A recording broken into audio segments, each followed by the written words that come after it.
Hello everyone, this is Savita Chauhan. Welcome to MBD Arya Model School, Class 10th Geography, Chapter 4 Agriculture. Previous video में student हम discuss कर चुके हैं technological and institution reforms, Bhoodan and Gramdan. इस video में student हम discuss करने वाले हैं contribution of agriculture to the national economy, employment and output. उसके लिए हम सबसे पहले समझेंगे जीडीपी क्या होता है। स्टूडेंट, जीडीपी का मतलब होता है the total value of all goods and service produce in a country in a one year. That means पूरे साल के अंदर, किसी भी कंट्री के अंदर पूरे ईयर में यानी एक साल के अंदर होने वाला जो प्रोडक्शन है, चाहे वो कोई भी गुड हो या कोई सर्विस हो, तो उसका जो टोटल सम होता है उसको जब हम प्लस करते हैं तो वो हमारा क्या कहलाता है, वो जीडीपी कहलाता है, ग्रॉस डोमेस्टिक प्रोडक्ट कहलाता है। तो हम देखेंगे एग्रीकल्चर का जो ग्रॉस डोमेस्टिक प्रोडक्ट में जो कंट्रीब्यूशन है 1915 से क्या होता जा रहा है, डेक्लाइन होता जा रहा है, कम होता जा रहा है। जबकि हम कह रहे हैं कि एग्रीकल्चर क्या है, बैकबोन है इंडियन इकोनॉमी के लिए। जबकि मेजर पार्ट को जो एम्प्लॉयमेंट है यानी जो रोजगार हमें मिलता है, ज़्यादा से ज़्यादा जो लोग अंगेज हैं वो एग्रीकल्चर में ज़्यादा अंगेज हैं। यानी ज़्यादा अंगेज होना एम्प्लॉयमेंट एग्रीकल्चर से में इन्वॉल्व होना और कंट्रीब्यूशन ज़्यादा होना, लेकिन फिर भी डेक्लाइन हो रहा है। तो ऐसा क्या रीज़न है कि जब से इंडियन इकोनॉमिक में जीडीपी उसका कम होता जा रहा है, जबकि मेजर पॉपुलेशन उस पर डिपेंड करती है अपने लाइवलीहुड के लिए। 2011 में देखेंगे तो 52% of total work force was employed by the farm sector. यानी मेजर पॉपुलेशन का जो मेजर पार्ट है वो किस पे डिपेंड करता है, फार्म सेक्टर पे। यानी खेती में अंगेज है, कहीं ना कहीं कोई ना कोई एक्टिविटी, वो फार्मिंग एक्टिविटी में ही उसको रोजगार मिला हुआ है। मेजर पॉपुलेशन यानी जो अभी हम देख रहे हैं वो कम से कम 55% पॉपुलेशन है जो कि अंगेज है इसके अंदर। अब देखेंगे यानी makes more than half of the Indian population से भी का आधे से ज़्यादा डिपेंड करता है एग्रीकल्चर पे अपने सब्सिस्टेंस के लिए, अपने जीवन यापन के लिए। The decline share of agriculture in the GDP. लेकिन फिर भी आप देख रहे हो कि जो जीडीपी में डेक्लाइन, जीडीपी में जो कंट्रीब्यूशन है एग्रीकल्चर का वो डेक्लाइन होता जा रहा है।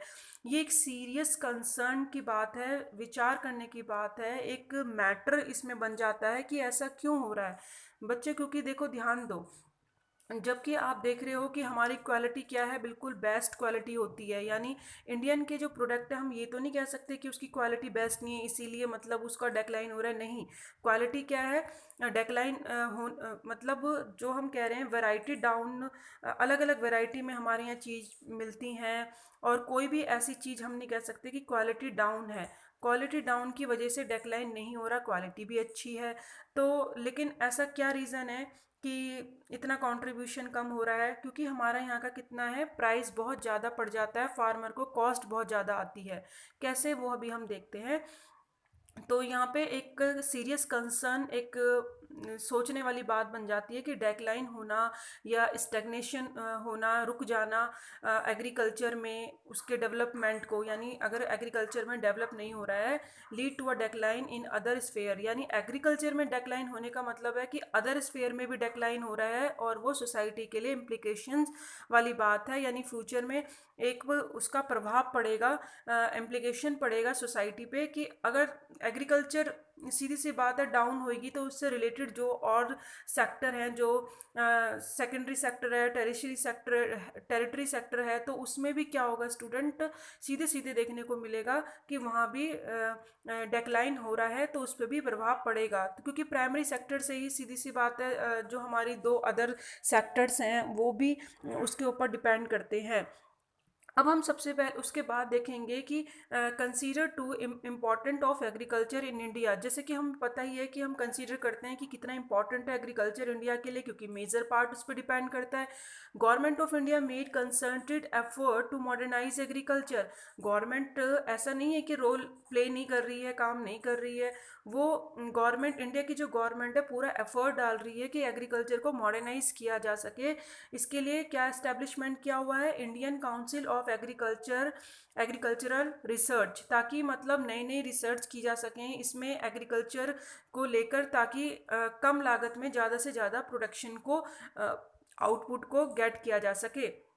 एग्रीकल्चरल यूनिवर्सिटीज़ खोली गई हैं कि उसमें एजुकेशन दी जा सके, ये समझाया जा सके किस तरीके से एग्रीकल्चर की जाती है और कैसे हम अवेयर कराएं, लोगों को समझा सकें। और फिर वेटरनरी सर्विसेज भी, यानी पशुपालन की जो पशु चिकित्सा की जो सर्विस होती हैं उस पर भी ध्यान दिया जाता है। एनिमल ब्रीडिंग सेंटर्स, यानी उनको प्रजनन कराने वाली जो क्रिया होती है, जो वहाँ पे एनिमल्स को रखा जाता है, वो भी गवर्नमेंट क्या कर रही है, पहले से ज़्यादा उस पर ध्यान दे रही है। हॉर्टिकल्चर डेवलपमेंट कर रही है, यानी वेजिटेशन फ्रूट को की जो क्रॉपिंग है उसको प्रोड्यूस करना, रिसर्च करना, और development to the field of metrology. That means metrology means जो हमें बता सके, मौसम विज्ञान से संबंधित जानकारी में मिल सके और वो एरिया डेवलप हो सके। वेदर फोरकास्ट करना, मौसम का अनुमान पहले से ही लग जाना, रेडियो टेलीविज़न के ज़रिए, और फार्मर्स को अवेयर कराया जा सके कि अब कैसा वेदर है और किस तरीके से उन्हें काम करना चाहिए। तो ये सारा रोल तो कौन प्ले कर रहा है, गवर्नमेंट रोल प्ले कर रही है, ट्राई कर रही है कि किसी न किसी तरीके से मॉडर्नाइज किए जा सके, जिससे कि कम लागत पे ज़्यादा से ज़्यादा प्रोडक्शन आ सके। उसके साथ ही यहाँ पे जो फर्स्ट प्रायोरिटी है इंडियन एग्रीकल्चर को इम्प्रूव करना तो है ही, और साथ में जो रूरल इंफ्रास्ट्रक्चर है, गांव का तरफ का जो डेवलपमेंट है उसको इंक्रीज़ करना और कंसीडर करना बहुत ज़रूरी है। साथ साथ यानी इंफ्रास्ट्रक्चर भी डेवलप करना, लाइट, पानी, बिजली, हर चीज़ की सुविधा होनी भी बहुत ज़रूरी है एग्रीकल्चर के साथ साथ। उसके बाद स्टूडेंट हम देखेंगे कि किस तरीके से यहाँ पे एक टेबल दे रखी है। टेबल 4.1 में क्लियर कर रखा है। अभी हम देखते हैं टेबल भी, लेकिन उसमें उससे पहले आप यहाँ पे नीचे दे रखी है उस टेबल को देखते हैं। यहाँ पे 4.1 में जो ये टेबल दे रखी है, इसमें आपको साफ पता चल रहा है कि एग्रीकल्चर में भी जो डेवलपमेंट हुआ है, यानी 13-14 का देखें तो 4.2 था, और 14-15 में अगर हम देखें -0.2, यानी डेक्लाइन हुआ है, और 15-16 में थोड़ा सा यहाँ से इम्प्रूवमेंट हुई है। लेकिन अगर आप देखेंगे 13-14 से तो कितना ज़्यादा डेक्लाइन हो चुका है, जबकि इंडस्ट्री में आप देखेंगे डेवलपमेंट हुआ है, सर्विस में भी डेवलपमेंट हुआ है, में ही कहीं ना कहीं इतना डेवलप नहीं हुआ है जितना ग्रोथ रेट होनी चाहिए थी जीडीपी में। तो जीडीपी में जो टेबल है ये शो कर रही है कि कितना ज़्यादा कंट्रीब्यूशन नेशनल इकोनॉमिक में है। तो सबसे ज़्यादा कंट्रीब्यूशन जीडीपी में देखें तो आप देख सकते हैं कि टोटल, अगर ओवरऑल हम एग्रीकल्चर के साथ दूसरे सेक्टर भी देखते हैं, तब ओवरऑल हम देखें तो इम्प्रूवमेंट तो हुआ है जीडीपी में, लेकिन एग्रीकल्चर में पहले से बहुत कम हुआ है। तो उसके भी स्टूडेंट रीज़न है, जैसे कि आप टेबल में आपने क्लियर देख लिया कि भाई थोड़ा सा ग्रोथ रेट जो है इंक्रीजिंग ओवर द ईयर हुई है अगर हम ओवरऑल देखें तो, but not generating sufficient employment opportunities in the country. लेकिन अभी भी देखेंगे जो मोस्टली जो अपॉर्चुनिटीज़ हैं एम्प्लॉयमेंट की वो सफिशियंट नहीं है। कैसे नहीं है, एग्रीकल्चर में आप पहले भी जानते हैं, एक फैमिली आप देखेंगे एग्रीकल्चर में काम कर रही है, पूरी फैमिली काम कर रही है, वो 10,000 ही अर्निंग है। लेकिन अगर आप अदर सेक्टर्स में कोई काम कर रहा है उसकी फैमिली को देखेंगे, चाहे सेम मेंबर हों या ना भी हों, लेकिन उनकी इनकम आप दूसरे सेक्टर में काम करने की वजह से, जैसे कि इंडस्ट्री में काम करने की वजह से या फिर सर्विस सेक्टर में काम कर रहे हैं, तो उनकी आपको ज़्यादा इनकम दिखाई देगी, जबकि एग्रीकल्चर में इनकम ज़्यादा नहीं है।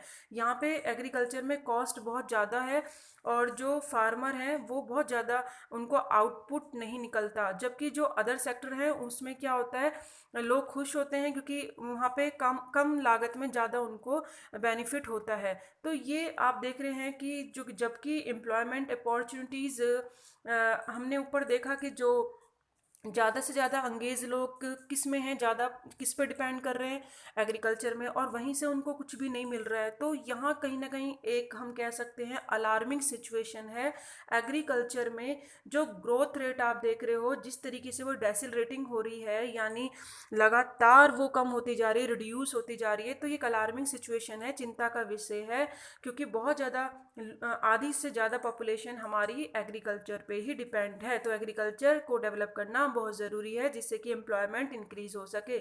Indian farmers are facing a big challenge from international competition and reductions in the public investment. ये दो चीज़ों से फार्मर्स बहुत ज़्यादा प्रॉब्लम फेस कर रहे हैं। फर्स्ट तो आप देखो इंटरनेशनल से, क्योंकि जैसे आप देखेंगे यूएसए, रशिया, चाइना, तो वहाँ से कंपटीशन फेस करना हमारे इंडियंस के लिए नॉट अ इजी टास्क।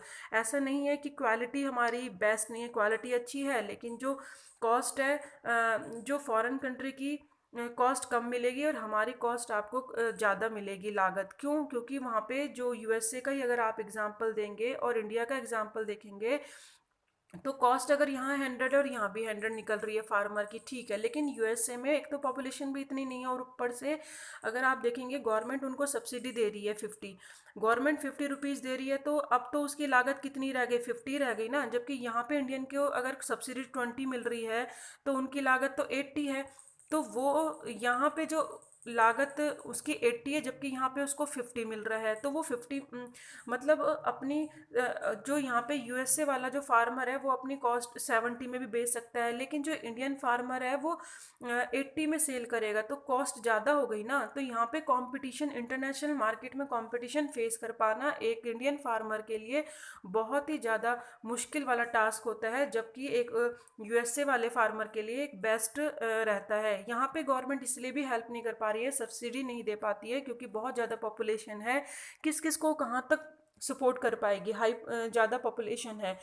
तो यहाँ पे आप देख रहे हो, और ऊपर से फिर जो गवर्नमेंट का इन्वेस्टमेंट है, पब्लिक इन्वेस्टमेंट, वो भी कम होता जा रहा है। वो कम होगा तो उसको सपोर्ट नहीं मिलेगा ना। एक तो इंटरनेशनल कंपटीशन है ही, और साथ में जो इतना सब्सिडी जैसे कि अभी आपने देखी इतनी नहीं मिल रही है और कभी कभी मिलती है, तो उसमें भी उसके वजह से भी क्या हो रहा है कि जो फार्मर्स हैं उनको सपोर्ट नहीं मिल पाता है। और एग्रीकल्चर सेक्टर में लाइक का देखेंगे, subsidy on fertilizer is decrease leading to increase in the cost of production. जैसे कि सब्सिडी जब से जो है फर्टिलाइज़र में डिक्रीज़ हुई है, नहीं मिलती है इतनी, तो कॉस्ट ज़्यादा हो जाएगी प्रोडक्शन की। भाई गवर्नमेंट अगर सब्सिडी देती है, ठीक है, तो उससे तो हेल्प मिल जाती है ना फार्मर को, कि चलो ठीक है, फिर तो हम कॉस्ट कम करके भी उस सामान को बेच सकते हैं, दे सकते हैं मार्केट में, जिससे कि ज़्यादा से ज़्यादा फ़ायदा होगा। तो यहाँ पे आप देख सकते हैं कि किस तरीके से अभी हमने जो टेबल में देखा है कि इन्वेस्टमेंट इन, जो आप यहाँ पे देख रहे हैं टेबल में, जो हमने टेबल रीड करी है, उसके बाद हम इसमें देख रहे हैं कि एग्रीकल्चर में किस तरीके से सब्सिडी एक इम्पॉर्टेंट रोल प्ले करती है किसी भी फार्मर के लिए। और सब्सिडी का होना, गवर्नमेंट का सपोर्ट होना बहुत ज़रूरी है फार्मर को, फार्मर्स को और एग्रीकल्चर को डेवलप करने के लिए। More reduce in import duties on agriculture products have proved detrimental to agriculture in the country। that means बहुत ज़्यादा हानिकारक हम बोल सकते हैं। detrimental यानी हानिकारक, यानी बहुत नुकसान पहुंच रहा है एग्रीकल्चर को, जब क्योंकि जो इम्पोर्ट ड्यूटीज़ हैं यानी कस्टम ड्यूटीज़ हैं, जो बाहर से सामान मंगाया जाता है, अगर उस पर जो टैक्स है वो कम हो जाएगा, तो यहाँ पे जो ऑलरेडी फार्मर्स हैं उनकी कॉस्ट पहले से ही ज़्यादा है, तो वो बाहर के आए हुए सस्ते सामान को उससे कॉम्पीट नहीं कर पाएंगे और उनकी वैल्यू डाउन हो जाएगी, रिड्यूस। इसीलिए मतलब जो रिडक्शन इन इम्पोर्ट ड्यूटीज़ है, अगर एग्रीकल्चर वाले प्रोडक्ट्स पे कम कर दिया जाएगा तो हमारे जो यहाँ का एग्रीकल्चर है वो डिक्लाइन हो जाएगा। इसीलिए गवर्नमेंट को पॉलिसीज़ बनाते हुए ध्यान रखना चाहिए कि हमारे फार्मर्स ये इसको फेस कर सकते हैं या नहीं कर सकते। Farmers are withdrawing their investment from agriculture, causing a downfall in the employment in agriculture। Farmer अब क्या कर रहे हैं, इन्वेस्टमेंट भी एग्रीकल्चर में कम करते जा रहे हैं, क्योंकि अब उसके अंदर इतना एम्प्लॉयमेंट एग्रीकल्चर में नहीं है और ना ही इतना उसमें काम करने से फ़ायदा है, तो लोग अब उसमें एग्रीकल्चर से पीछे हटने की कोशिश करते रहते हैं। और मोस्टली आपने देखा होगा बहुत सारे जो फार्मर्स हैं डेब्ट ट्रैप में फंस जाते हैं, क्योंकि उतनी लागत ज़्यादा हो जाती है, उनको हेल्प नहीं मिल पाती है। तो सुसाइड केस भी आपने देखे होंगे कि बहुत सारे फार्मर सुसाइड कर लेते हैं। उसका ये रीज़न है कि कॉस्ट इतनी ज़्यादा आ जाती है कि उनको सब्सिडी नहीं मिल पा रही है, हेल्प नहीं मिल पाती है गवर्नमेंट से। जब गवर्नमेंट से हेल्प नहीं मिल रही है और लागत ज़्यादा आती है, क्योंकि क्या होता है स्टूडेंट कि जो वेदर पे भी यहाँ पे हमारे एग्रीकल्चर डिपेंड करती है। जो फार्मर्स हैं उनको इतनी नॉलेज भी नहीं है कि किस तरीके से कैसे हम लोग मॉडर्नाइज करें फार्मिंग को, और अनअवेयर की वजह से वो लोन भी ले लेते हैं कई बार और उसमें डेप्ट ट्रैप में फंस जाते हैं और जिसकी वजह से कई बार वो क्या कर लेते हैं, सुसाइड अटैम्प्ट कर लेते हैं। तो ये बहुत सारे रीज़न हैं कि एग्रीकल्चर में जो अब इन्वेस्टमेंट है पहले से कम होता जा रहा है, एग्रीकल्चर डिक्लाइन होता जा रहा है नेशनल इकोनॉमिक में, जबकि मेजर जो पॉपुलेशन है वो इस पर डिपेंड करती है अपनी लाइवलीहुड के लिए, अपनी जीवन यापन करने के लिए। तो स्टूडेंट हम देख सकते हैं कि एग्रीकल्चर का जीडीपी में डिक्लाइन होने का रीज़न क्या है वो हमने पढ़ा, जबकि एम्प्लॉयमेंट 55% पॉपुलेशन है जो कि अपना इसमें डिपेंड करती है, फिर भी यानी कम होता जा रहा है। और क्यों कम होता जा रहा है हमने रीज़न पढ़े, नेशनल इकोनॉमिक में कंट्रीब्यूशन पढ़ा कि कितना है। और अब हम नेक्स्ट वीडियो में पढ़ेंगे जो हमारा लास्ट टॉपिक होने वाला है उस वो है impact of globalization on agriculture. Thank you so much, keep watching, keep learning.